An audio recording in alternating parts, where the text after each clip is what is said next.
Well, hello out there, everybody, and welcome back. Great to have you. Listen up. What are intrusive thoughts and how do we best work through them? So often we'll hear about, um, well, people have intrusive thoughts. They have this, they have that. So, what are some examples of intrusive thoughts? It could be you're constantly like, did I do that? Did I lock the door? And it just keeps coming, and it's almost hard to get past it, right? And so it's overwhelming. It's like, or constant thoughts of like, oh, my kids are going to get hurt.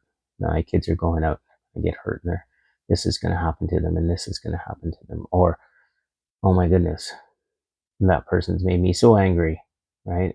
And I just want to, oh, and it just becomes this ongoing thought that is intrusive into your everyday experience of things. So it's not uncommon for us to have them. I mean, I've had them. Did I do that right? Did I put that out?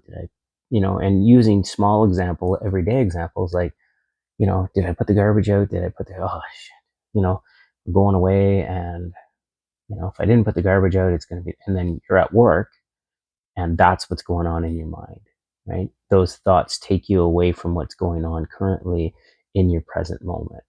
And so these can happen to any of us anytime, right? So when we start thinking of it that way, that's what intrusive thoughts can be for people, right? Is that in the moment they may be talking to somebody, but in their mind they're like, "Did I lock the door? Like, did I lock the door?" And the person talking to you could be like, "Yeah, I've been really struggling with this," and you in your head you're like, "Did I lock the door? Did I?" So it takes you out of this connection that you're having with another person, right? And it's just sort of spinning around. Some people say like the hamster wheel, right? Just going, going, going, going. And usually when we talk about it that way, people are like, "Oh, okay, I get it." Um, some of the more intense, intrusive thoughts that people may have may be coming uh, about causing discomfort, could be grief, all kinds of things. And what I mean by grief is causing you grief. The thoughts are so intense and you just can't get off of it. It's causing you this overwhelming sensation of like, is my life ever never going to be anything different than this? Right? But there's hope. There's absolutely hope for this, and I'm going to give you a couple ideas to think about. You don't have to do them, um, but they're just kind of things that you can try out. So, I mean, the biggest one would be going to see a therapist and talking to a therapist about these intrusive thoughts, or a coach, or a mentor of some sort, and talking about your struggles with that. And you'll quickly find that people are like, "Yeah, I've experienced that. Yep, 100%." And so people in the therapy realm will talk about, cognitive behavioral therapy. So cognitive meaning your mind, behavior meaning behavior interventions. And some of those things are really identifying, your thought process. So what's going on for you about you constantly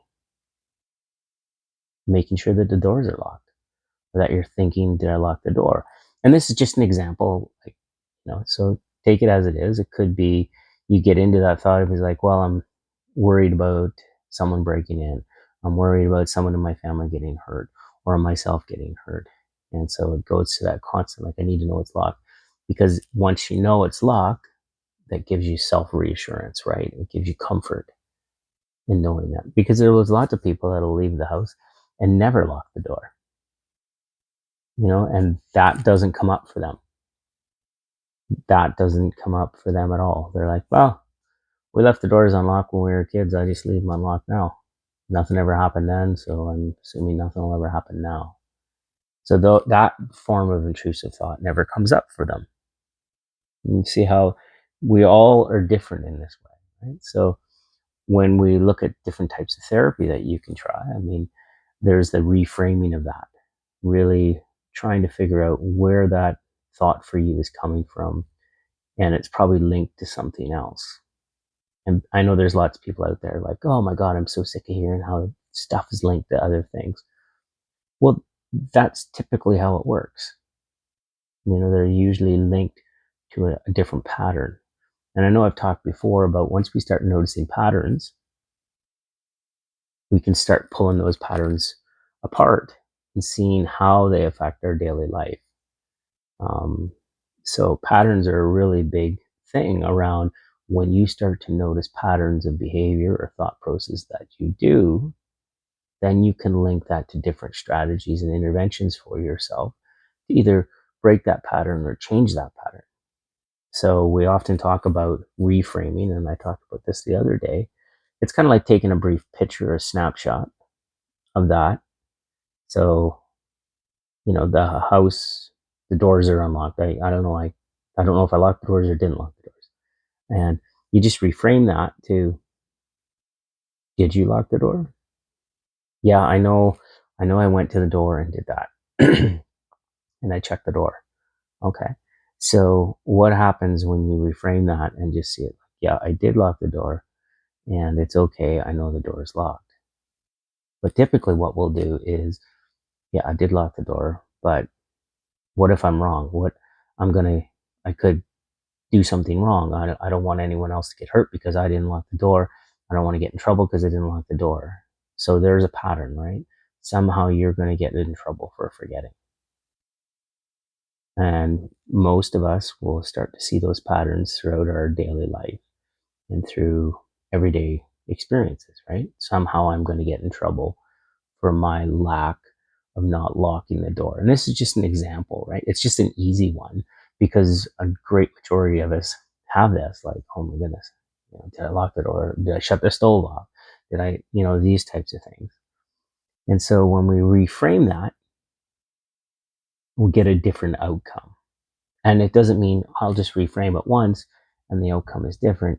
It's that you're over and over again reframing it. Because if you think how long it took that frame to get there, just doing it once is not going to change completely that whole frame.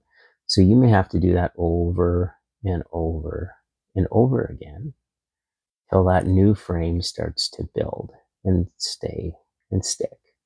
Right? Just let that land for a bit. Because a lot of times we'll hear these things like, well, okay, so I've been doing this for 50 years and I saw you once, so it should be different. Or I saw you twice. So 50 years of time has passed when you've laid out this pattern, right? And I seen you once and it worked for like one time, but then it came back.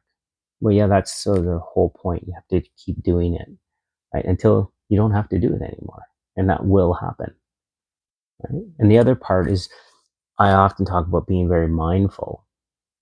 And some people struggle with that because they think it means, so you mean I got to meditate, I got to do this. And well, that's all can be part of it, part and parcel of it, but it's really becoming mindful about how you think and also starting to realize why you think the way you do. So when you think of it that way, you become mindful of how your thought process works and how you think about things. So the intervention becomes, oh, okay, so I'm noticing that. I'm noticing when, after I cook and clean up everything, and I go and I know I've shut the stove off, but I go to, um, did I shut the stove off? So you become mindful of that. You start to become aware. You start to notice, right? Because we do a lot of things without noticing, brushing our teeth or combing our hair. And when we slow things down, right? So when we become mindful, we start to slow things down. We start to realize, we start noticing, brushing our teeth, getting ready in the morning, those types of things. So imagine doing that, becoming mindful of how you think. Like, I notice I do this and I notice I do that. So you start to slow that process down, become more aware of that, right? And then you can do your intervention, whether that be, yeah, I notice I do that a lot. I wonder why I do that. And what's the connection? How do I change that? Well, becoming more aware of things allows for us to begin starting the change process in that. And it may be very frustrating for a lot of us because it's like, well, it doesn't happen fast enough, Luke. Come on. And, for some, it can happen right away. they'll notice these things, and for them, it becomes almost immediate. Oh yeah, I do notice I do that. Or you'll hear people say, "Well, geez, I notice I keep doing that. What? I really have to become more aware of why I'm doing it." And so that's when the change begins, right? So we're slowing down and you're starting to see our own patterns, right? Because we all have them, our own, the way we think, the way we feel, and behavior things we do, right? And so that's the other part, is just becoming more aware for yourself that you do these things. It may take a little bit of time, but it's okay. You got this. That's all I have for you. So think about, you know, what are your intrusive thoughts? If they show up a lot, when they show up, and start noticing what that is about for you, becoming more mindful of your thought process, and then reframing a lot of those thoughts and those experiences for yourself, and start talking to someone about it.